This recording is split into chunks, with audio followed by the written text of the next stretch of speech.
And this is now recording. 3, 2, 1. 1 second. Sorry.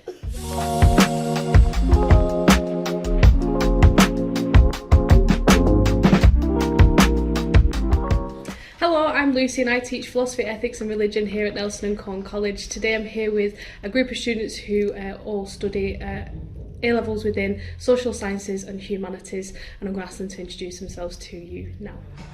My name's Ben. I do geography, business and sociology. I'm Ella. I do sociology, psychology and philosophy, ethics and religion.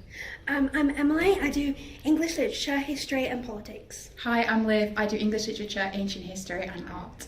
Thank you very much for introducing yourself. So my first question that I want to ask to you is, what was your motivating factor in choosing to study the A-levels that you have done? Ben, please, I'll start with you. Yeah. Well, geography and business I had like a passion for. Like, it was something that, I don't know, it just seemed like I would enjoy it. And then originally I did pick maths in my first year, but I sort of picked it for like a sort of challenge.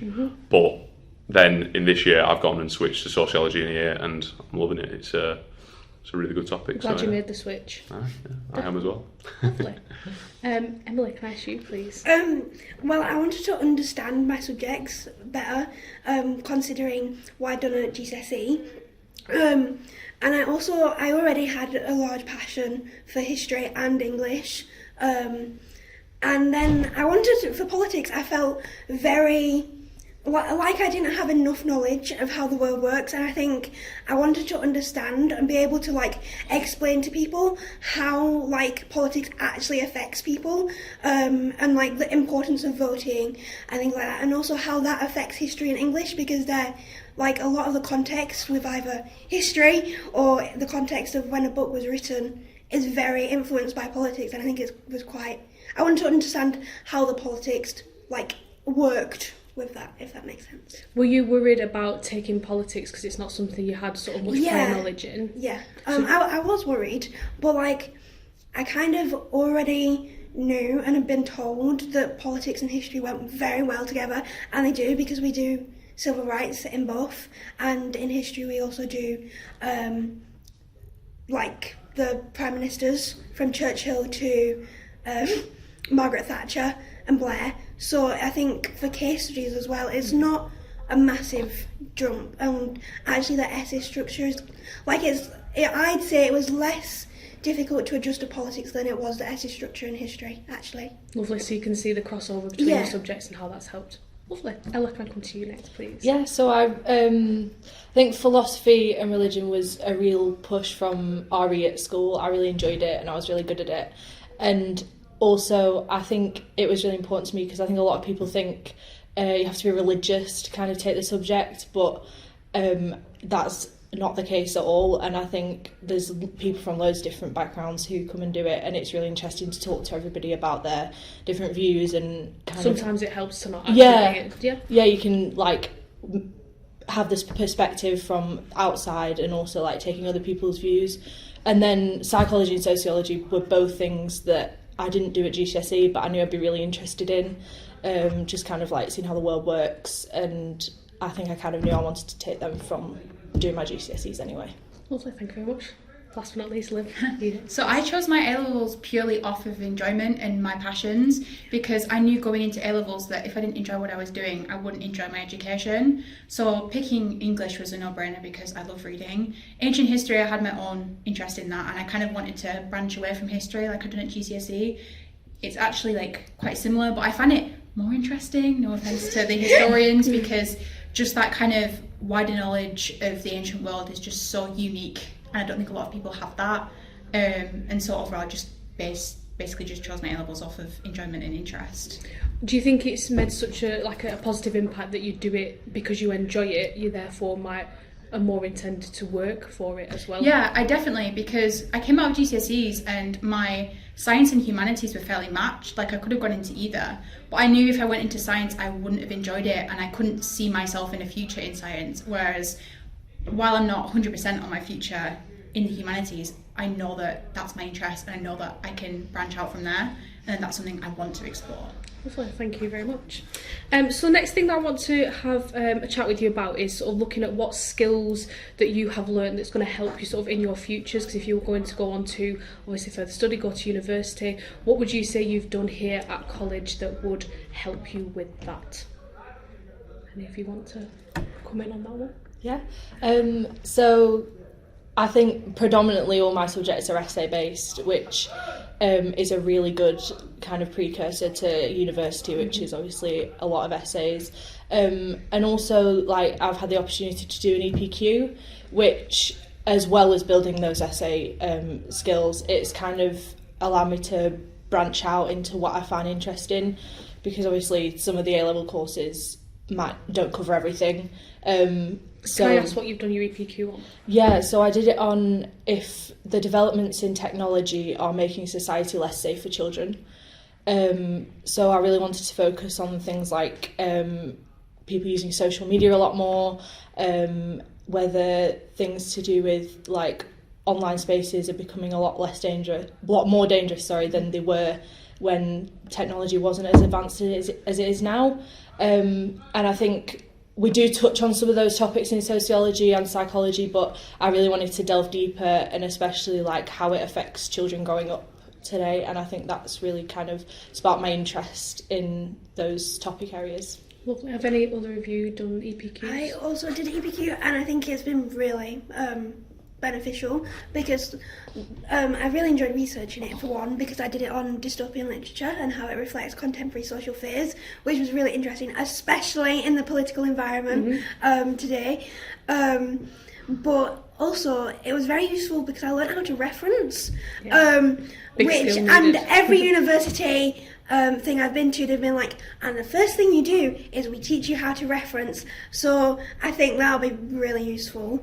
And I also enjoyed, you got the independence to research something that you don't necessarily do in class, and you can use the skills that you've learnt in class in kind of a more like independent way, and that kind of allows you to explore your interests and like show that you are able of doing things independently without a set curriculum. Yeah, because sometimes I think having a subject and maybe it's something that was a real interest to you, but you don't want to necessarily take it as an A-level, but I think your EPQ allows you to sort of still have that love of a subject, things like that, doesn't it? Yeah. Lovely. Liv, have you got any sort of skills, knowledge that you think will really help you from what you've learned at college that might help you in your future? Yeah, I think because I'm purely taking essay-based subjects other than art, but I think that it's really helped me build an argument and a line of argument, and it's made me become like an individual who kind of have a stance and kind of can argue that point and really think through my point. And it's kind of also developed me further, because obviously to an argument there's multiple sides. So I think it's kind of helped me as someone who's wanting to go to university but also kind of go out in the wider world to be able to see the different perspectives and how to argue both, because I think it's kind of really important at A-level so you don't box yourself in. You have to be open to grow and learn. Lovely. Ben, what about you? Because obviously you've got quite a mix of your subjects as well. Yeah, well, I'm not actually planning on going to university, so I just think the reason why I picked the topics that I've obviously chosen is just because I think it just gives you a good wider knowledge of everything within what's going on in the world. I think, like, you know, geography gives you that both like physical and human element of, like, you know, we cover topics like migration, tectonics, all sorts. There's like a big range of different stuff. So I find geography really interesting because it's not just like one thing, you know, it's not just like, you know, looking at glaciers all day, you know, it's you know, you're doing, you know, you're learning about human issues as well, like, you know, the topic we're doing at the moment, migration, you know, it's such an interesting topic. Topical. And it's very, and especially with what's going on in America and things like that, you know, it's incredibly interesting because it's constantly getting updated. So, you know, Chris, he says all the time, he's having to rewrite everything. You know, it's always changing. So it's really interesting for that thing. And then business, I just think that's the type of field I want to go into. I want to go into something business related, so maybe a project management sort of apprenticeship is the aim. I mean, I'm going to do a gap year over this next year, but then I think I want to go and move forward into business. And then sociology, it was obviously because I didn't do so well in my maths, but also I've found it incredibly interesting. You know, it's just it covers so many aspects of social life, and it gives you a wider sort of a more in-depth understanding of what goes on. So Good understanding of people is definitely, yeah. Lovely. Thank you very much. So obviously you are all coming to the end of your A-level studies here at Nelson and Colne College, but what have you sort of loved about sort of studying here, and sort of how are you finding sort of studying here, even though it's coming to that quite sort of tense crunch time at the end of sort of your second year? How have you sort of found your sort of experience here? Liz, can I start with you? Yeah, I think it's laid a really solid foundation to move forward. I think that everyone here, not even just your subject teachers, but everyone is so supportive, and I think you kind of get that system. I think you just kind of, I don't know, I just love the environment. Like it's not a regret coming here. And I think it's set me up for a path that I can now take and develop myself.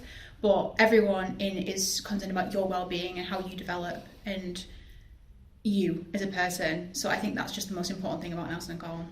Thank you very much. Has anyone got anything else they'd like to add to that? Personally, for me, I chose it because I could walk here, which was a massive thing, and it's meant that I've not had to do an hour and a half on the bus there and that, which has given me a lot of time to do extra work, which has been really beneficial. But also I think you get kind of a more lecture style, kind of being taught in that kind of lecture way rather than a classroom, and it's very different to what you necessarily would get at high school.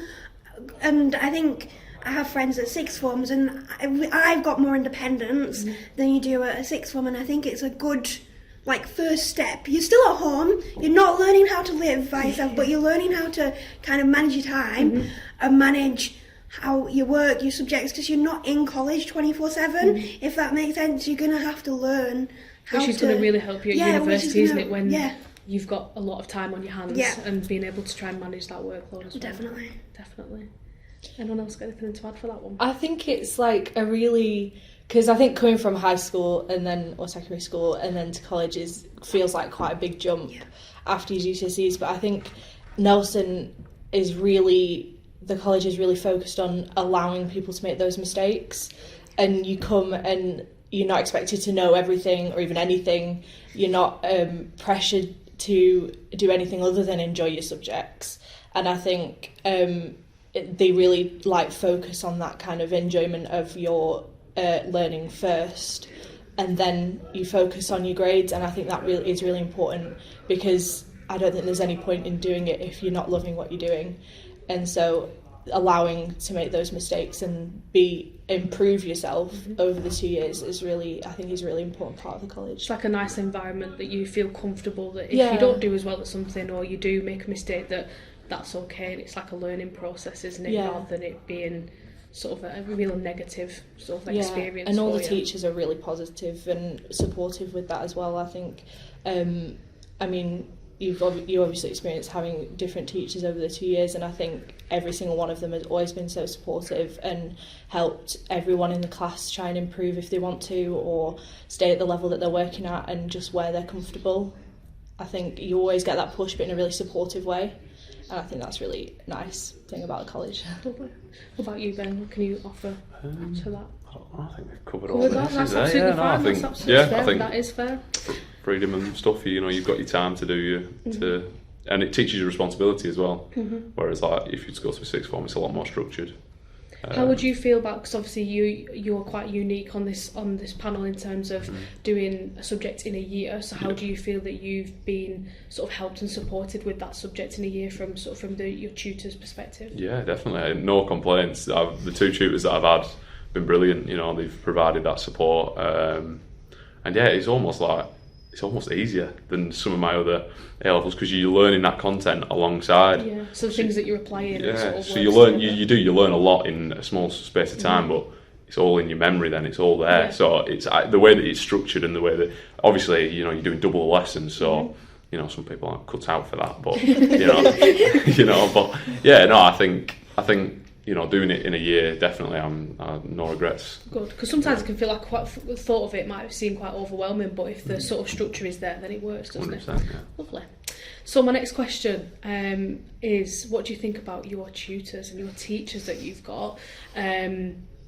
how have they kind of shaped your experiences? How have they sort of helped you in terms of achieving what you want to achieve? So I know if you're wanting to go to university or sort of just in generally for your future, what have they done to help you?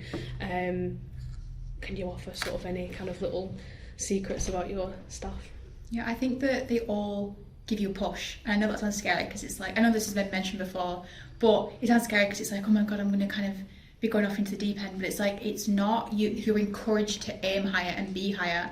And my tutor, Paul, for English, I remember he comes to me and he goes, oh, you've done really amazing, but I know you want feedback and I know you want to improve. And he said, so I do feel bad doing this, but like, I've been so nitpicky, but that's what you need. And the fact that your teachers are able to do that and feel comfortable being nitpicky with you is something that I really prefer, because I'm a student who constantly learns off of feedback. So that's what I really like about my tutors. And I just think in general, like, they're kind of, from their perspective, they understand your abilities and what you're capable of, even if you don't realise it. So sometimes it kind of feels like, sometimes it kind of feels like, oh my God, I don't know. But in the long run, they have this kind of vision and they know, and it's kind of just like, in the end, it's all going to make sense. Like, you might be sitting in the lesson going, what the hell's going on? But in the end, you're just going to be like, actually, why did I ever doubt? It's all there for me. They can see what's going to happen. Yeah. It's just you getting and sort of catching up with that, isn't it? Sometimes. Lovely. Thanks, Liv. Go on, Ella, do you want to? Yeah. I know this is uncomfortable because I teach you, so you well, I was just going to have a whole spiel about you, Lucy. Well, but no, honestly, because obviously, like, you weren't always our teacher for philosophy, and you came in and we were all panicking because we thought, you know, there was some issues and we didn't have a teacher, and then we thought, oh my gosh, we've got a new teacher and what's going to happen. But I think you really helped us all just like realise that it's not, we don't need to panic and we're going to get through it. And yes, I've done my job. Yeah. and I don't think any of us would be doing as well as we are without you. Thanks. I'm not sucking up, but but I think it's really important, and my other teachers are the same as well. I mean, psychology and sociology, it's constantly getting feedback, and you can always go and approach teachers, which I think is really great, because I think at high school the staff room's always been like a really scary place. It's like a sacred place. I in the staff room, it's so hard. And but like, I mean, I'm constantly in the staff room talking to you or Em or Abby, and there's always people in there and chatting to people or doing practice questions or getting feedback, and I think it's really important that that's also places people feel safe to come and approach, because like you want to be able to talk to your teachers, and I think that's everyone is so friendly. And I mean, you can even talk to, if your teacher isn't available, you can talk to another sociology teacher and they're happy to help you, and everyone is just kind of so friendly, and I think it's really nice and adds to the whole learning experience. Lovely. How about you, Ben? Yeah, I think to build on that, like, I think all the tutors here, they treat you like an adult. You know, you're not a child. Whereas I think that's, you know, I had a lot of teachers like that at high school even, and I think it's just a better way of learning, because you know you have some teachers back at high school where, like, you know, you don't want to go to their class because they're just horrible, you know. But like, genuinely, speaking to an ex-secondary school teacher, and I can feel that. Yeah, exactly. No, but yeah, being at this college, you know, everyone treats you as equal with respect. So yeah, no, I think it just adds to the good learning environment. Definitely helps out. I think it also helps that you can speak to people who aren't necessarily your tutors. Yeah. So I've been in the staff room before, and I've been having a chat with someone, and then like you'll also be speaking, and then it's just kind of like everyone helps. Because even if one tutor doesn't know something, another one might, and it kind of just becomes a kind of a big support group, and I think that's really useful. And like you said, you can go in that staff room. It's not this shut-off, scary place. Like, it's an open invitation of, if you need anything, just come in. I think that's kind of the big distinction, is that you can actually go and speak and kind of approach your tutors in that way. Lovely, thank you. That's so nice. So nice. So my last question is, I would like a piece of advice from each of you. Not for me personally, but for students who are in Year 11 now, who are currently about to sit their GCSEs in the next sort of few weeks' time, and then thinking, so it feels like a long time, and thinking about wanting to come to Nelson and Colne College. So what would be your sort of piece of advice to them, maybe for their exams, and then what would be sort of like a lasting little piece of why they should choose to come here to sit their A-levels? Ben, I'm going to start with you first, please. That's fine. They've obviously probably picked their choices of A-levels now, but I'd say when it comes to actually picking your A-levels, definitely go with what you think you're going to find interesting. Don't make a mistake like me where, you know, you pick something for the challenge where, like, you know, you might be inspired by, because for me it was Mr. Hassan he was my maths teacher for all 5 years at Fishermore, and you know, he really inspired me to do maths, but obviously I wasn't very cut out for it. But anyway, yeah, I think definitely go with what your passions are. And you'll just find it, and it definitely helps out with revising as well. Like if you like the subject that you're doing, the revision is not Don't feel like a chore. Yeah, exactly. Don't feel like a chore. So yeah, definitely go with what, you know, your passions are and what you think you're going to find interesting. 100%, yeah. Thank you very much. Lovely piece of advice, Ella, please.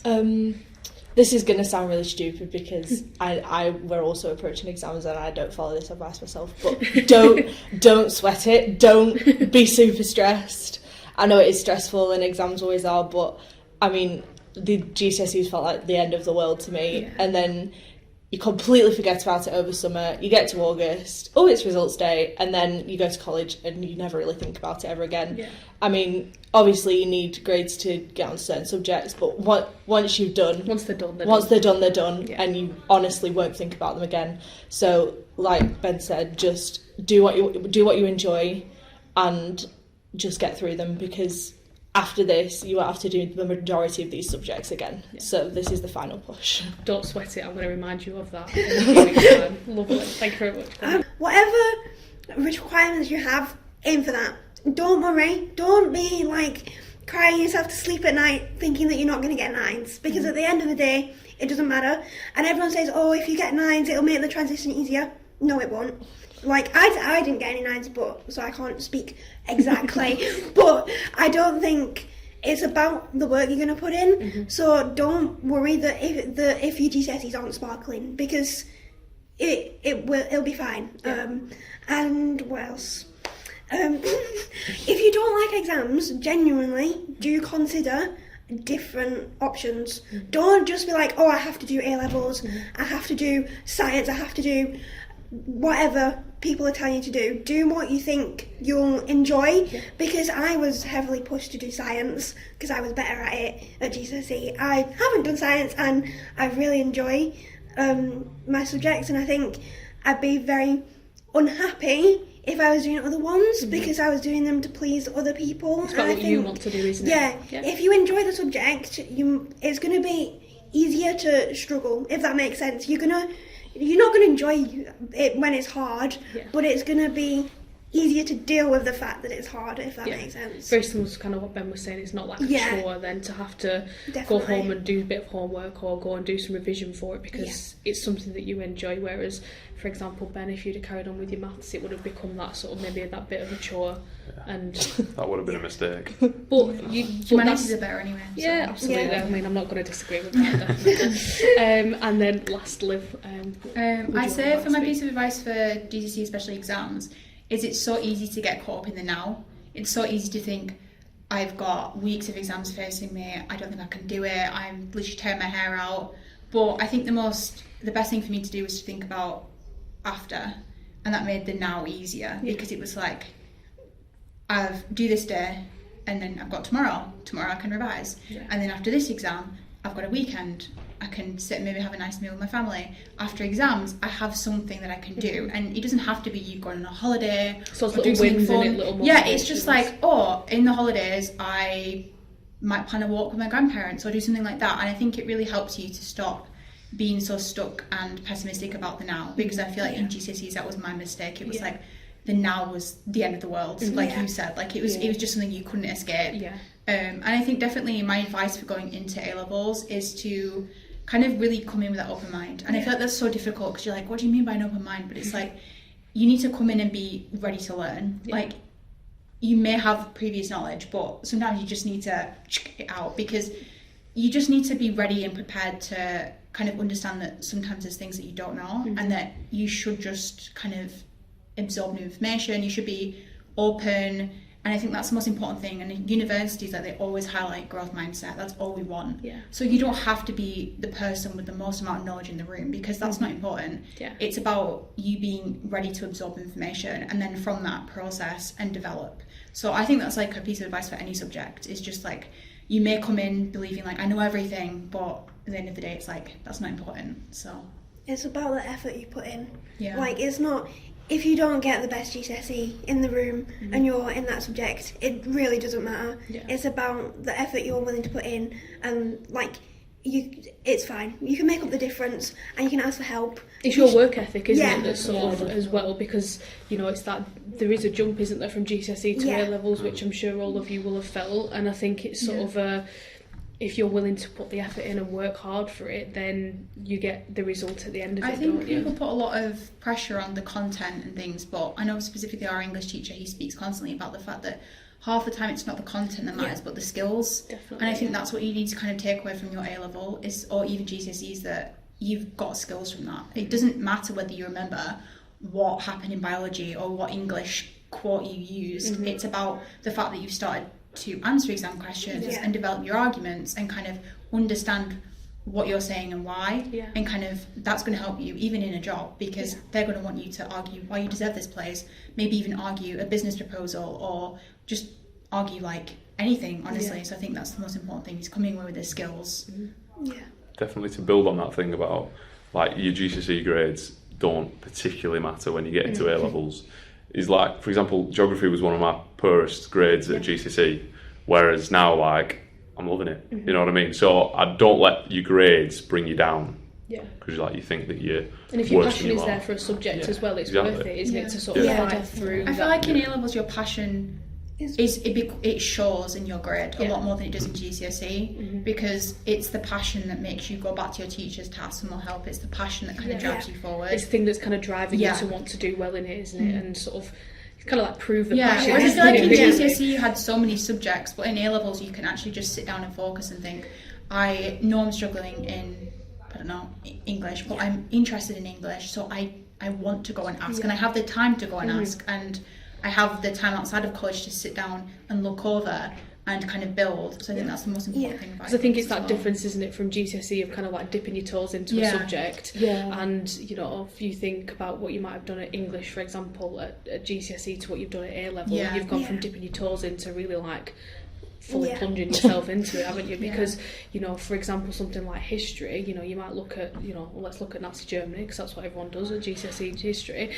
There's so many other parts to it, and I think as well, it's, if you've got that passion, you've got that interest, you're going to want to go and work for it, find out as much as you can, and prove that at the end of it as well. Wider reading's super important in A levels, so I think that's kind of a thing as well for GCSE students, is if you've kind of already got an inkling of your subjects, maybe even just read a book or watch a podcast or video, because I think that just kind of helps you kind of really feel more comfortable in your subject, because that's what they kind of want you to do in A levels. It's not just about, again, the content, it's about the skills of you going out and investigating and looking and watching and coming back and being like, oh, I found this really interesting idea, because the A-level spec for my subjects are actually quite flexible. So for ancient history, I can put someone in that is not on the spec, but it might get me more marks because they're more impressed. And I think that's really the difference, is that it's not a set spec. You can kind of put your own knowledge in. Oh, 100%. Let's say for business, because business, there's like actual exam questions that are based on business as a whole. You know, it's not just what you learn in the spec, it's like random stuff that you can bring in, like I just know random knowledge that I just try and whiz in there and it gets the marks, you know. because it's showing that wider kind of contextual understanding of the business world, doesn't it? Which is, and it's all about like the application of what you know.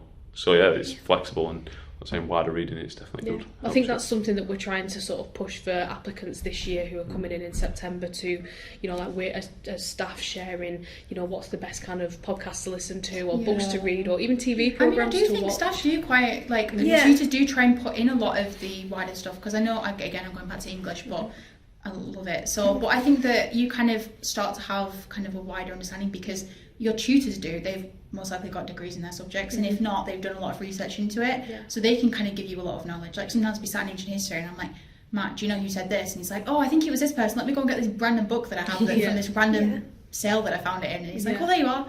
So I think your his tutors, bookshelf full of knowledge. and so your tutors kind of have that kind of bank, and it's kind of like as soon as you tap into it, then it just becomes the most useful thing you can ever use.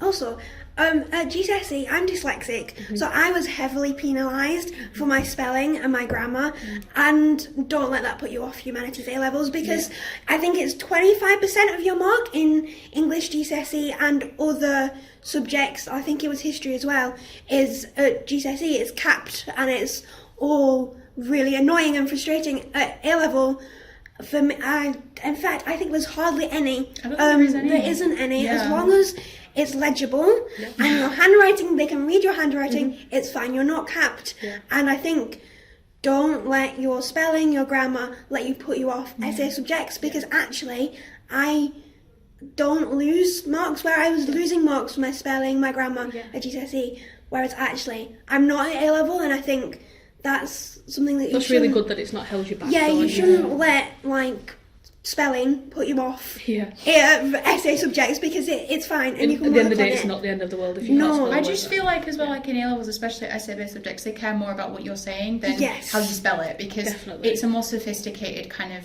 thing. GCSE, they're looking at your spelling, they're looking at how well you can It's the say skills things. that they have to have for them. But now in isn't it? A-levels, it's like a skill of what you can communicate and what you have learned, not necessarily can you spell this really long, complicated word. Yes. And it's like you've got it. You're in exam conditions. You're going to spell something wrong. Panic is going to get to you. But at the end of the day, that doesn't matter. As long as we know what the word means. Yeah. You're not you know, capped. we're happy. Yeah. So Oh, I'm really pleased that it's not sort of stopped you from doing your humanities subjects. No, it's good, because I think for a lot of people it can, like you say, maybe might start to feel quite overwhelmed at the thought of doing quite essay-based subjects. So that's really good that it's not held you back. It's quite funny because we do English, but we've got no marking on spelling. Yeah. We don't really care. So That's good in a way, because it's like you say, it doesn't hold you back, does it?